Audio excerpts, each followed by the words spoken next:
ఓం శ్రీ మాత్రే నమః. ఇప్పుడు తెలియజేసే అంశము అప్పుల బాధలు త్వరగా తీరాలి అని అంటే చిన్న చిన్న రెమెడీస్ అనేది తెలియజేయటం జరుగుతుంది. ఆ రెమెడీస్ చక్కగా మీరు పాటించండి. మంచి రిజల్ట్ అనేది కూడా అతి త్వరగానే చూడగలుగుతారు నాన్న. దానికల్లా ఫస్ట్ అప్పుల బాధలు తీరాలి అని అంటే మనలో ఒక పాజిటివ్ థింకింగ్ అనేది ఉండాలి.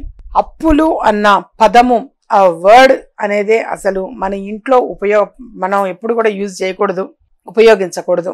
ఎప్పుడు కూడా అప్పులు అన్న పదం రావద్దు నాన్న ఇంట్లో. ఇంత అప్పులున్నాయి, ఎప్పుడు తీరుతాయో ఏమో అలా అనుకోవద్దు. కలిసి రావాలి, ఆర్థికంగా చాలా బాగా కలిసి వస్తుంది, కలిసి రావాలి, ఇవి మాత్రమే మీరు అనుకోండి. ఫైనాన్షియల్ గా కలిసి వచ్చింది అంటే ఆటోమేటిక్ గా కొంత భాగం అప్పులు తీర్చడం అనేది సహజంగా జరుగుతుంటుంది. సో ఫైనల్ గా డబ్బు కలిసి రావటం ఇంపార్టెంట్, ఆర్థికంగా కలిసి రావటం ఇంపార్టెంట్. మనకి ఆర్థికంగా అలా డబ్బు పరంగా కలిసి రావాలంటే ముందు మనకు హెల్త్ సపోర్ట్ చేయాలి, ఆరోగ్యం సపోర్ట్ చేయాలి. ఆ ఆరోగ్యము అనేదే వాస్తవంగా అష్టైశ్వర్యం. ఆ ఆరోగ్యం సపోర్ట్ చేసింది ఏంటంటే నువ్వు ఒక ఉద్యోగం అనేది చేస్తూ ఉన్నా మరి కొంచెం సమయం కుదిరింది అని అంటే లేదా శని ఆదివారాల్లో కావచ్చు, కొద్దిమంది మరొక ఉద్యోగం అనేది కూడా చేస్తూ ఉంటారు. ఎందుకంటే కాస్త సపోర్ట్ అవుతుంది ఆ డబ్బు అన్న సెన్స్ తోటి. చాలా మంచి ఆలోచన విధానము. సరే, ఏది ఏమైనా డబ్బు పరంగా కలిసి రావాలి అని అంటే మన వంతు ప్రయత్నము, కృషి అనేది మోస్ట్ ఇంపార్టెంట్. కష్టపడకుండా డబ్బులు అయితే రావు. ఎన్ని పరిహారాలు చేసినా ఎలాంటి కష్టము లేకుండా రమ్మంటే అయితే రావు. మొట్టమొదలు మనము కష్టపడటంలోనే ఉంటుంది ఎప్పుడైనా సరే నాన్న. ఏ పని పాట లేకుండా డబ్బు రమ్మంటే అయితే రాదు. ఏదో ఒకటి టైం టు టైం. లేడీస్ కూడా ఎంతో మంది ఎన్నో ఉద్యోగాలు గౌరవప్రదంగా చేస్తున్నటువంటి వారు ఎంతో మంది ఉన్నారు. సాఫ్ట్వేర్ కావచ్చు, బ్యాంక్ ఎంప్లాయీస్ కావచ్చు, లేదా చిన్న చిన్నవి ఆఫీసులో కూడా అకౌంటెంట్ గా కావచ్చు, ఒక రిసెప్షనిస్ట్ గా కావచ్చు, ఎంతో గౌరవప్రదంగా చక్కగా చేసుకుంటూ ఉన్నారు. అలాంటప్పుడు ఎవరైనా సరే నాన్న ఒక టార్గెట్ అనేది ఉండాలి. నేను కంపల్సరీ ఇది కంప్లీట్ చేయాలి అనేది ఉండాలి. అలా మనకి డబ్బు సంపాదన అనేది మోస్ట్ ఇంపార్టెంట్. ఇంతకు పూర్వం కూడా నేను ఇప్పుడని కాదు, భక్తి టీవీలో ప్రతి శనివారం కూడా 10 to 10:30 లైవ్ ప్రోగ్రామ్ వస్తాను. ఇప్పటికీ వస్తున్నా, ప్రత్యక్ష ప్రసారం గత 15 సంవత్సరాలుగా. బిగినింగ్ లో నేను ఎన్నెన్నో చెప్పాను. అప్పట్లో ఈ యూట్యూబ్ ఛానల్స్ కూడా లేవు నాన్న ఎక్కువ. తర్వాత విరివిగా వచ్చాయి కానీ యూట్యూబ్ ఛానల్స్. అప్పుడు నేను చెప్పింది అంటే ఏవైతే పరిహారాలు రోజు 17-18 పరిహారాలు చెప్తుండేదాన్ని. అలాంటి పరిహారాలు చక్కగా ఆచరించి వాస్తవంగా వాళ్ళే వచ్చి తెలియచేసేవాళ్ళు. మీరు చెప్పిన పరిహారం మేము ఆచరించామమ్మా, మంచి ఫలితం పొందాము అని చెప్పేసి. అందులో భాగంగా ఎన్నెన్నో తెలియజేశా. మళ్ళీ ఒక్కసారి అవన్నీ కూడా నేను రిపీట్ చేస్తా. మాకు చాలా మంది కూడా ఇక్కడికి వచ్చినటువంటి వాళ్ళు, ఆఫీస్కి వచ్చినటువంటి వాళ్ళు చాలా మంది కూడా రిక్వెస్ట్ చేయడం జరిగింది.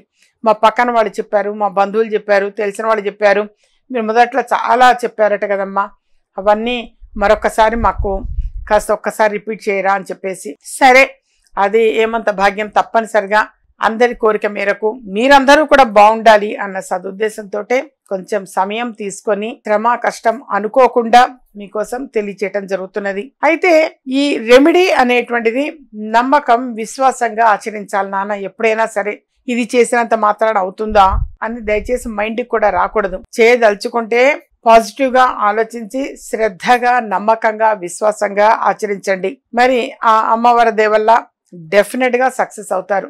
దానికల్లా మీరు చేయాల్సింది కొద్దిగా గోధుమ పిండి అనేది తీసుకొని అందులో బెల్లం తురిమి వేసి నీళ్లు పోసి కలపండి. లేదా నీళ్ళల్లో అయినా సరే బెల్లం వేసి ఉంచండి. పొద్దున్నే ఫ్రెష్ అప్ అయిన వెంటనే ఆ బెల్లం కరిగిన తర్వాత ఆ నీటితోటి గోధుమ పిండిని కలపండి. మీరు ఇంకా బాగుంటుంది నాన్న. ఎక్కడ కూడా బెల్లం ఉండలుగా కూడా ఉండటము, అది కాలకుండా నల్లగా అలా కాకుండా పూర్తిగా కొద్ది నీళ్ళల్లో బెల్లం కరగబెట్టి ఆ నీటితో గనక మీరు చపాతీ చేస్తే చాలా స్మూత్ గా బాగుంటాయి.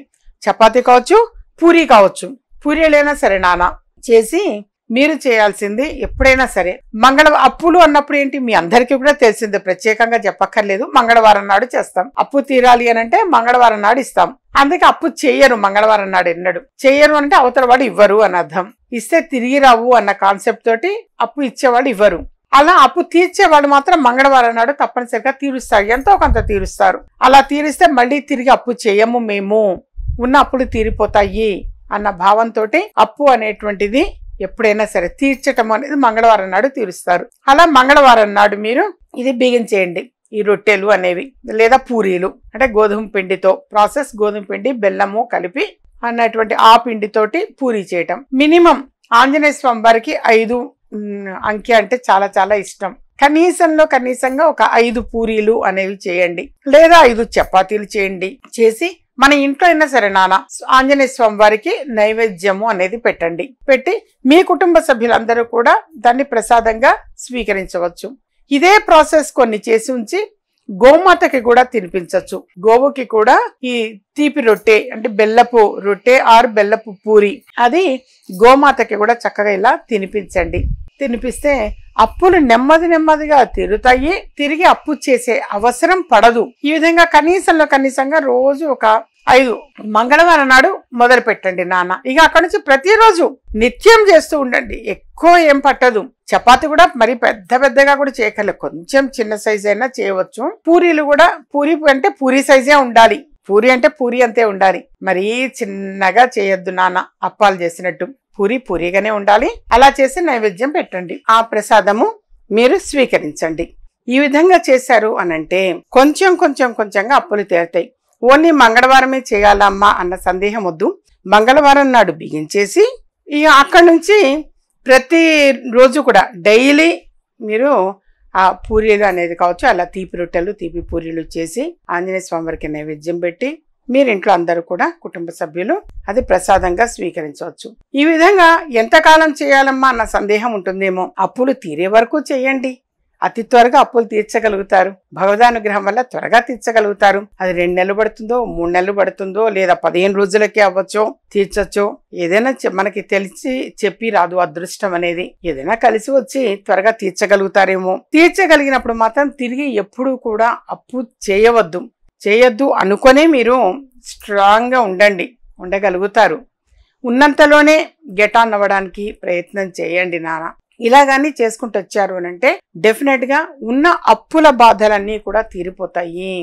వాస్తవంగా అప్పులు అనేటువంటి లేని వ్యక్తి, అప్పు చేయని వ్యక్తి, నాకు అసలు పైసా అప్పు లేదు అన్న ప్రతివాడు కూడా కోటీశ్వరుడు అన్నట్టే. ప్రత్యేకంగా కోట్లు గడించటము ఐశ్వర్యం అనంటే ఎన్నో రాసుకురాడు అలా కాదు. అసలు అప్పులు లేని ప్రతి వ్యక్తి వాస్తవంగా ఐశ్వర్యవంతులే. అందుకని మ్యాక్సిమం మీరు అప్పులు అనేటువంటి దానికి కొంచెం దూరంగా ఉండడం చాలా మంచిది. కావాలని ఎవరు చేయరు నాన్న, పరిస్థితుల ప్రభావమే. కానీ కొంచెంగా కంట్రోల్ ఉండండి. అంటే సహజంగా అప్పు తీర్చడం కోసం మరొక చోట ఇంకా కొంచెం ఎక్కువ అప్పు చేస్తారు కొద్దిమంది. దయచేసి అలా కాకుండా ఉన్న అప్పుడే తీర్చడానికి ప్రయత్నం చేయండి. ఆ టోటల్ అప్పు కొంచెం మిగిలింది అనంటే ఆ మిగిలింది కూడా మంగళవారం నాడు ఇచ్చేసేయండి వాళ్ళకి, అవతల వాడికి ఇస్తే తిరిగి మళ్ళీ అప్పు చేసే అవసరం అనేది మీకు ఎప్పుడు కూడా జీవితంలో ఎదురవ్వదు. మ్యాక్సిమం ప్రయత్నం చేయండి నాన్న. మా ఛానల్ సబ్స్క్రైబ్ చేసుకోండి, మరికొంతమంది షేర్ చేయండి.